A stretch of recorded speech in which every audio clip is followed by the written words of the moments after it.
Trindade é politeísmo? A Trindade não é bíblica? Seja porque a Bíblia não ensina a Trindade, seja porque a Bíblia é monoteísta e por isso incompatível com o politeísmo da Trindade? A Trindade foi uma invenção de Constantino em razão de uma agenda política, um projeto de poder político dele? Eu sou o professor Carlos Xavier, este aqui é o Teodidatas, tanto no YouTube quanto em podcast. Vou deixar o link para a página do Anchor na descrição do vídeo no YouTube. Mas essas são afirmações, agora vamos acrescentar, absurdas, que circulam pela internet e volta e meia aparecem aqui no canal também.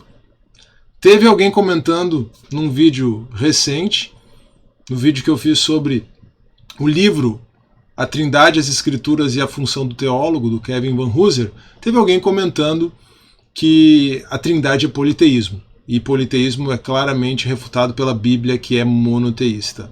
Em razão desse comentário que eu não respondi, eu resolvi gravar esse conteúdo aqui, tá? E como é que nós podemos refutar essas afirmações absurdas? Só lembrando quais seriam. Trindade é politeísmo, Trindade não é bíblica, a Trindade foi inventada por Constantino como um projeto de poder político. Um pouco, só um pouco de teologia e de história. E aí a gente poderia pensar em teologia bíblica, teologia histórica, e se nós não quisermos entrar, claro, no terreno um pouquinho mais árido, da teologia sistemática. Mas, de novo, um pouco, só um pouquinho de teologia e de história já seria suficiente para demonstrar como essas objeções são ingênuas. E para isso, então, eu vou mostrar para você que Trindade é bíblica, Trindade tem apoio na história, então nós vamos falar sobre teologia bíblica, nós vamos falar sobre teologia histórica e vamos falar, para encerrar, um pouquinho sobre história da igreja, para tratar especificamente aquela elucubração, né, essa teoria da conspiração de que a Trindade foi inventada pelo Constantino como um projeto de poder. Tá? Um pouquinho de teologia bíblica. Tudo bem, não existe na Bíblia a palavra Trindade, mas a Trindade é uma doutrina que claramente decorre da revelação de Deus. A Trindade está ligada à forma como Deus se revelou. Deus se revelou como Pai, como Filho e como o Espírito Santo. E como Deus é um, princípio básico do monoteísmo, ouve Israel, o Senhor nosso Deus, o Senhor é único, ou é um. Como Deus é um, Deus só pode existir assim como ele se revelou. E se ele se revelou como Pai, como Filho e como Espírito Santo, então o único Deus é uma trindade. É interessante que normalmente se usa o monoteísmo, né, numa perspectiva equivocada, na verdade, de compreensão da Trindade, se usa o monoteísmo como uma suposta refutação à Trindade, mas é exatamente o princípio monoteísta que afirma a Trindade. Eu gosto da forma como C.S. Lewis descreve isso.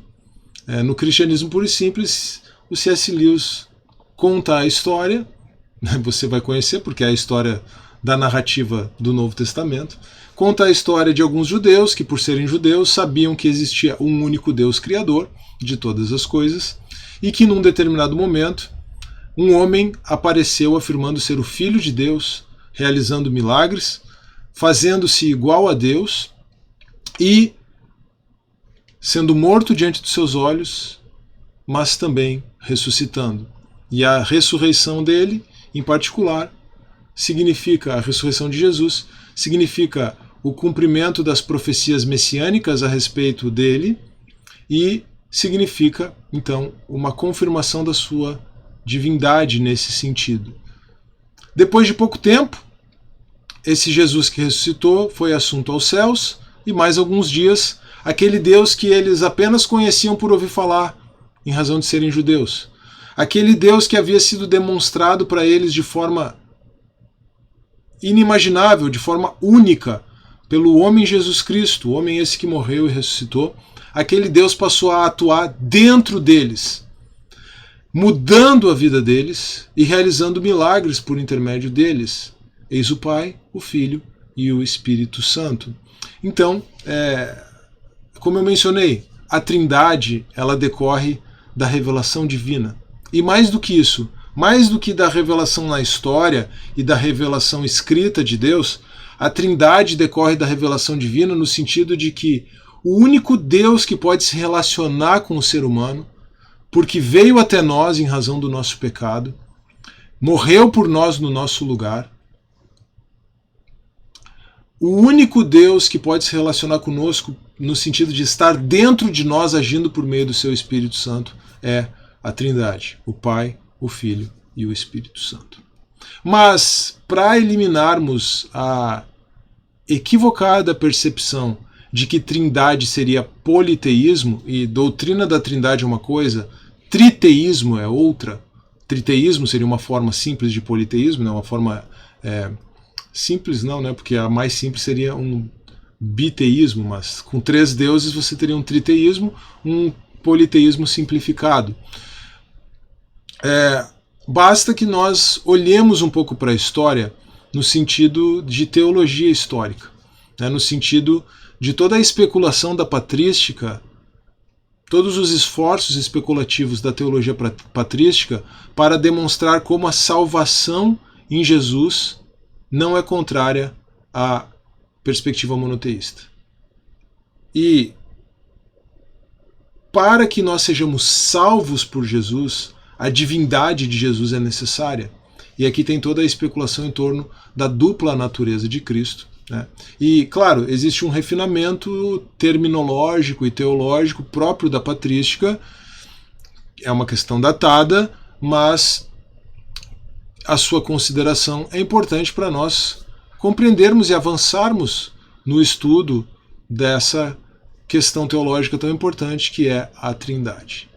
Para compreender como a salvação em Cristo é possível por causa da sua necessária divindade, então, a especulação patrística, que foi realmente acomodada no concílio de Nicéia, mas não se interrompeu no concílio de Nicéia, foi necessário para ainda reforçar a divindade de Cristo o concílio de Constantinopla, e aí nós temos o credo niceno-constantinopolitano, depois o concílio de Calcedônia em 451, 325, 381, 451 depois de Cristo. Então, não foi algo estanque também.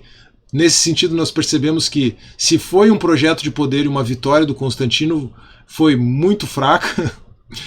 E já vamos falar sobre isso no terceiro ponto, que é especificamente o que trata do suposto projeto de poder do Constantino.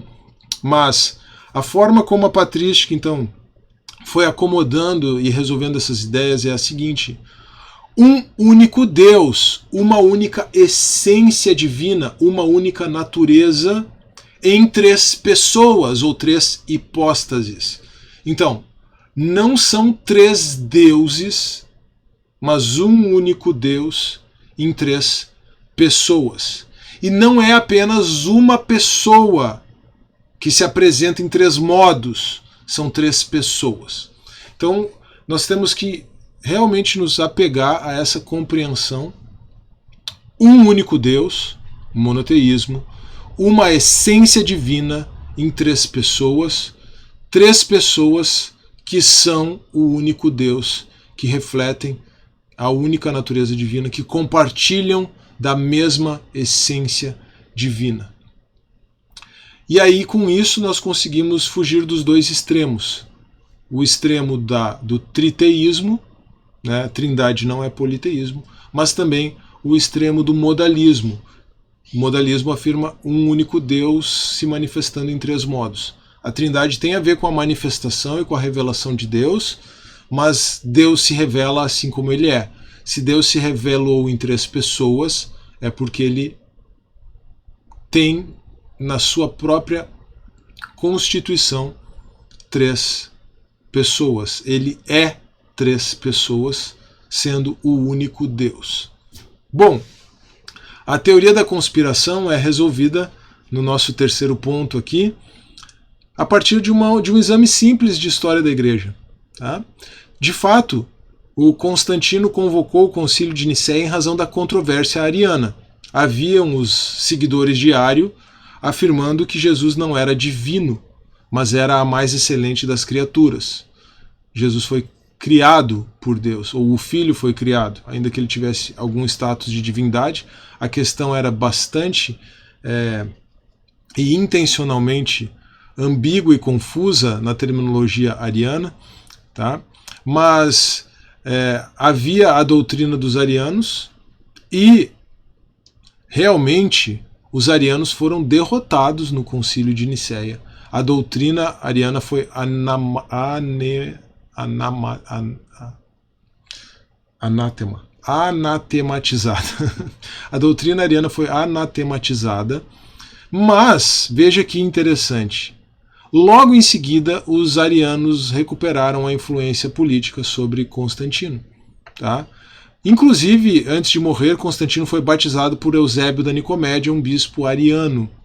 Então, os arianos eram muito próximos do imperador e eles se tornaram muito próximos de Constantino após o Concílio de Nicéia. Ou seja, eles foram derrotados na doutrina e essa derrota doutrinária foi de fato definitiva, mas eles recuperaram toda a influência política. Por isso, o próprio Constantino, né, já dá início, e isso é levado adiante pelos seus sucessores Constante e Constâncio, isso só é interrompido pelo Constantino II por um breve momento. O próprio Constantino dá início a uma perseguição contra Atanásio de Alexandria, o grande campeão da Trindade no Concílio de Nicéia, o grande combatente dos arianos. Atanásio passou por 6 exílios diferentes na sua vida e ele era o campeão da Trindade, o campeão da divindade de Cristo.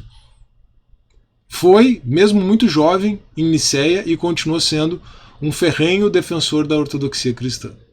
Ora, se houvesse qualquer associação da necessidade da afirmação da Trindade, da divindade de Cristo, a um projeto de poder político de Constantino, esse projeto falhou terrivelmente, porque Constantino permitiu que os arianos, contrários à doutrina da Trindade, contrários à divindade de Cristo, se reaproximassem dele e perseguiu o maior defensor da Trindade, e os seus seguidores, os seus sucessores, Constante e Constâncio, perseguiram o maior defensor da Trindade, o campeão da Trindade, Atanásio. Então, basta que você estude a história de Atanásio para perceber que essa ideia de conspiração política de Constantino não faz o menor sentido. Em resumo, Trindade não é politeísmo. A doutrina da Trindade não é contrária às Escrituras. É uma clara decorrência da revelação de Deus na Bíblia. A doutrina da Trindade não foi o resultado de uma conspiração política de Constantino. Na verdade, a doutrina da Trindade é a única forma possível de compreender o Deus que se revelou em Cristo e que nos enviou seu próprio Espírito para nos santificar. É por isso que, na perspectiva cristã, não há como ser salvo sem crer na Trindade. E é exatamente também por isso que, do ponto de vista cristão, negar a Trindade é incorrer em heresia. Eu espero que você tenha gostado desse conteúdo.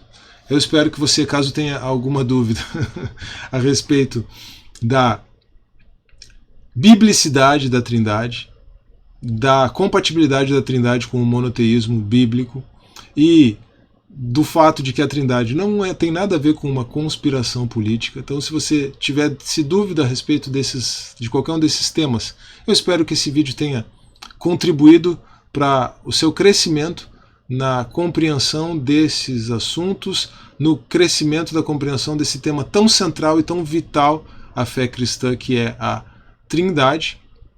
Se for esse o caso, não se esqueça, por favor, de se inscrever no canal, caso você não seja inscrito ainda, ou de seguir o Theo de Datas no formato de podcast. O link para a página no Anchor está na descrição do vídeo no YouTube. Não se esqueça também de deixar o seu like no vídeo, de compartilhar esse conteúdo e de deixar o seu comentário. Isso sempre é muito importante também em todos os vídeos do Teodidatas. Um grande abraço, que Deus abençoe e até a próxima.